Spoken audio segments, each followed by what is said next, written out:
My name is Eric Nsigiti. First, the headlines. President Lazarus Chakwera warns Malawi is still in economic wilderness due to the COVID pandemic.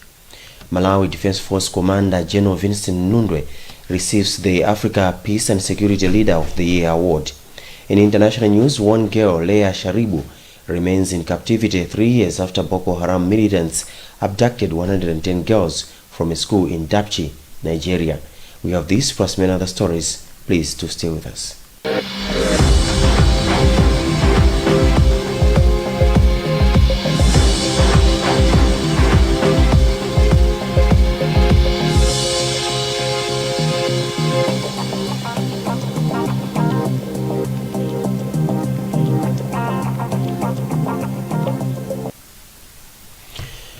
In our top story this evening, President Lazarus Chakwera has warned Malawi is still in economic wilderness due to the second wave of the COVID pandemic. In his address to the nation on Sunday night, Chakwera said he was aware that many Malawians are facing economic hardships as a result of tough laws countries are implementing to prevent coronavirus infections. Chakwera also announced some measures his administration has put in place to cushion vulnerable households from the economic hardships. Here's part of Chakwera's speech. Following my discussion with the Ministers of Agriculture and Finance, the price of maize at odd-marked depots is being subsidized this season to, quote, ensure that those who are losing income-generating activities under the current pandemic conditions and state of national disaster are guaranteed food at an affordable price, end of quote.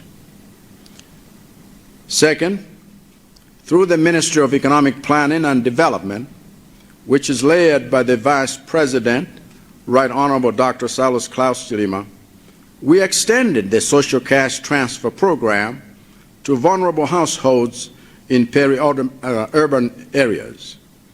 2 days ago, the first cash payments covering January and February were made to 24,383 households in Blantyre, 21,101 households in Lilongwe, 8,695 households in Mzuzu, and 9,445 households in Zomba. This represents 31.3% of the 199,640 households that are eligible for assistance under the program in this first quarter of 2021. Malawi Defense Force Commander General Vincent Nundwe has received the Africa Peace and Security Leader of the Year 2020 award. The African Leadership magazine recognizes Nundwe's role and that of the Malawi Defense Force during the 2020 anti-government demonstrations. It also recognizes Nundwe's contribution to Africa and visible strides in the security of lives and property across the continent. Matthews Kasanda has more in this report. General Nundwe says as the commander of MDF, those who nominated him found it unique for the military to side with the demonstrators. He says usually the military sides with the government, but MDF was looked at as siding with the demonstrators. General Nundwe has further described the award as very important and that it demonstrates that the MDF operates professionally, adding that it is not pressurized by other sectors. This is a very important award that actually demonstrates that Malawi Defense Force operates professionally, does its job professionally. It is not pressurized by sectors who have their own personal interests. So as a country, Malawi as a democratic country, we are part of the process where we are supposed to be seen to the people that we are doing our job of peace and security in the country, and at the same time making sure that we protect the people of Malawi. Yeah, so for the officers, this award should show that they can do their work without being pressurized by any sectors in the country. In March 2020, former President Peter Mutharika fired General Nundwe, but Nundwe was reinstated by President Lazarus Chakwera, who won the fresh presidential elections that were conducted after the High Court nullified the 2020 presidential results due to irregularities. A Malawi-based Indian family has donated medical items worth 1.2 million kwacha to assist in the fight against COVID at St. Joseph's Hospital in Nguludi, Chiradzulu. The items include medical gowns, face masks, surgical gloves, soap and packets.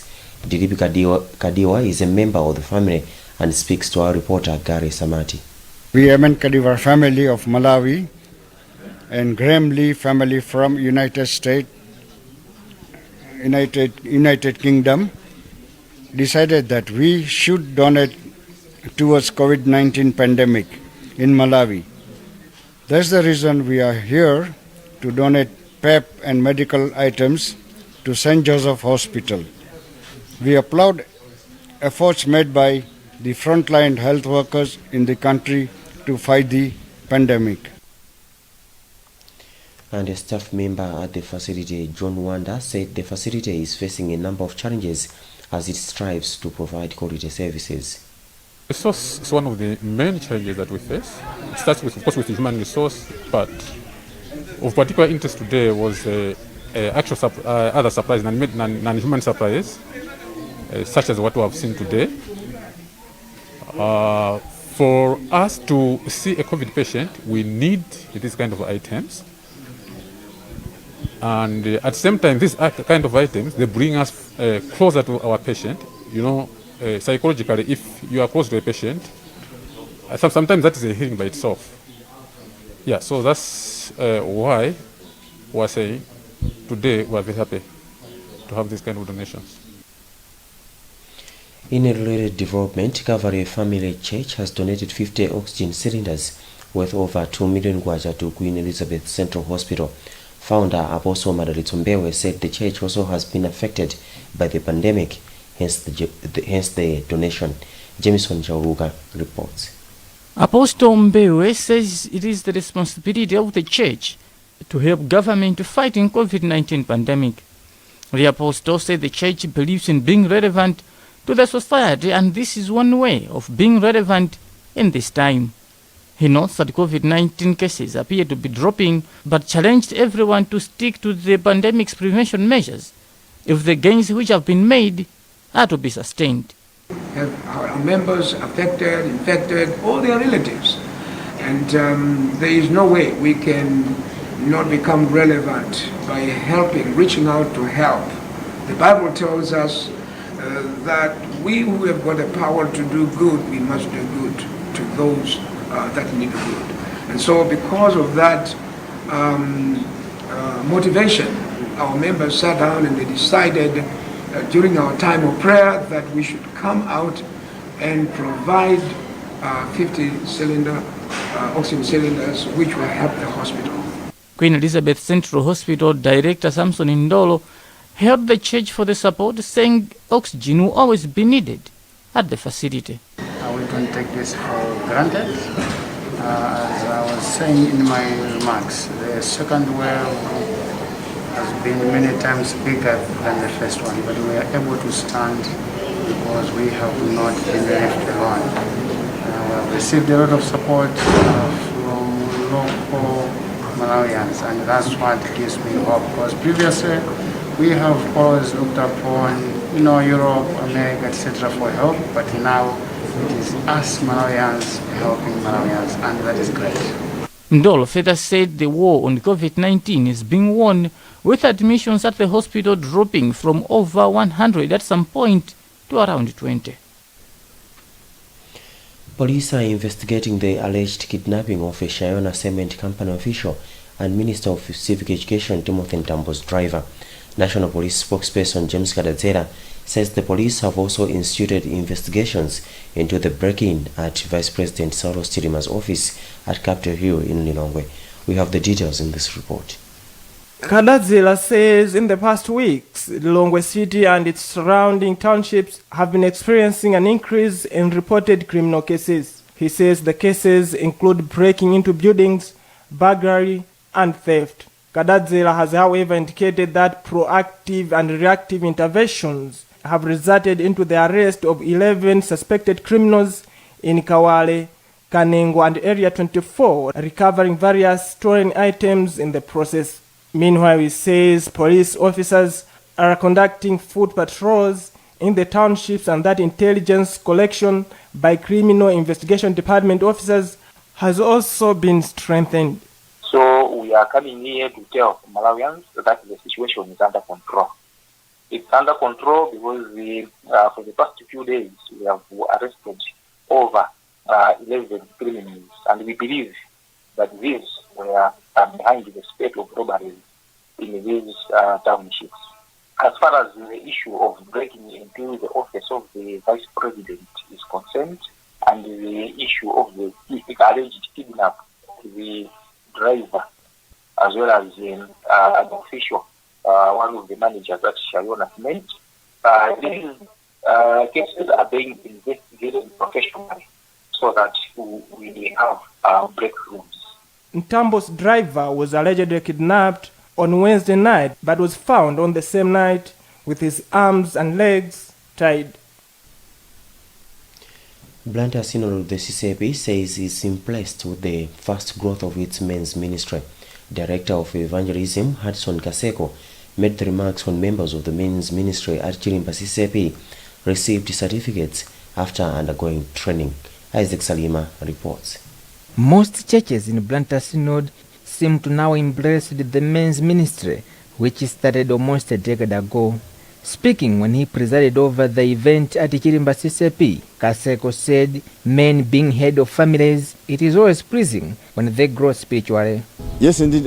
Men's ministry is a new ministry in the Synod, but it's growing very fast. We are here to cover all presbyteries, but in Blantyre it's going very fast. As we have witnessed today, we are here at Chilimba CCAP. In 2 weeks' time, we will also be at Chilimba CCAP for another graduation for men's ministry. So it's a growing ministry, and we are very happy indeed for the growth. These men have undergone intensive training in this ministry. We expect them to put into practice what they have learned.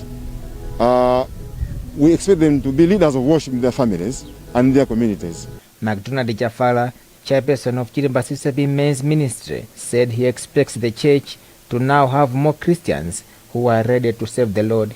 Well, to be quite honest with you, I think this training has gone a long way to enhance our knowledge on how we can do our work as men of the ministry of the CCAP.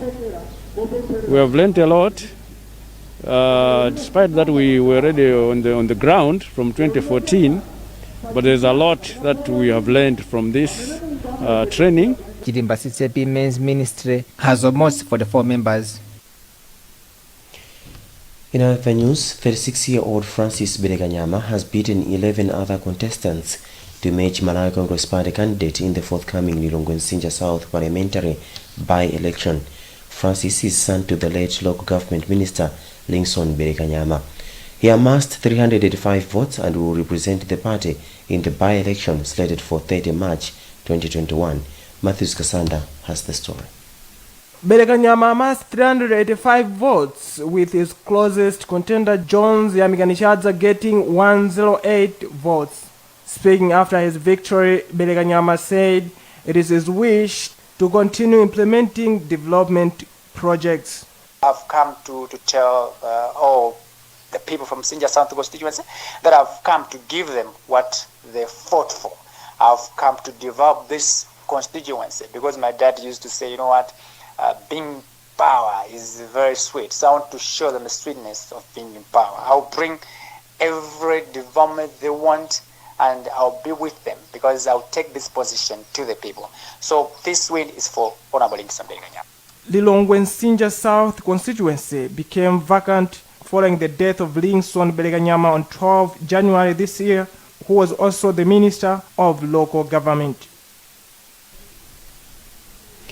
In international news now, 3 years ago this month, Boko Haram abducted 110 girls from a school in Dapchi, Nigeria. One girl, Leah Sharibu, remains in captivity. Her parents remain hopeful she will be freed, but say the government is doing nothing to ensure her release. Pese Dabang reports from Yola, Nigeria. In February 2018, Boko Haram fighters abducted 110 girls from their dormitory at the Government Girls Science and Technical College in Dapchi, located in Nigeria's Yobe State. A month later, the government negotiated the release of most of the girls, but one was left behind. That was Leah Sharibu, a Christian schoolgirl aged 14 at the time of her capture. One of the girls who was released said Boko Haram held her back because she refused to convert to Islam.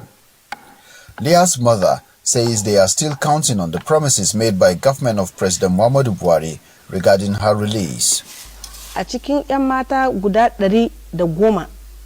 the 110 girls abducted, it's only my daughter that has not been released. Why did he not adopt the same means he used in gaining the release of the others to free my girl? They negotiated for the release of those kidnapped in Katsina State. Why wouldn't they negotiate for my daughter's release? Just one girl. Security expert Lionel Rollins says the government is caught in a bind when it comes to rescuing Leah. The only way, though, they can do that is by offering money. Because we can't go and storm the Sambisa forest and, with a forceful rescue. So you have to give money in return for her, or give up some prisoners in return for Leah. The problem with that, though, is if Leah is released and the government paid for her release, all the parents who have children who were kidnapped by Boko Haram, who are also held in the Sambisa, they would ask, well, what about me? There were reports in 2019 that Leah was delivered of a baby boy in captivity, but her father says that is not true. He is calling on President Buhari to ensure Leah's safe return. He has promised several times to the family. He promised the nation, he promised the whole world that his administration will do his possible best to see that my daughter return home safely. So I'm pleading to him, being a father, a grandfather, to do his possible best to see my daughter return home safely. Please, I'm begging him. President Muhammadu Buhari had in 2019 said his administration will ensure the release of all persons in captivity of Boko Haram and other terror groups across the country. Boko Haram alone is believed to be holding more than 100 captives, including some of the Chibok girls the group abducted 7 years ago. Percy Dabang for VOA News, Yola, Nigeria. Well, that's the news for now, but before we go, the headlines once again. President Lazarus Chakwera warns Malawi is still in economic wilderness due to the COVID pandemic. Malawi Defense Force Commander General Vincent Nundwe receives the Africa Peace and Security Leader of the Year award. In international news, one girl, Leah Sharibu, remains in captivity 3 years after Boko Haram militants abducted 110 girls from a school in Dapchi, Nigeria. You've been with me, Eric Nsikiti. Good evening.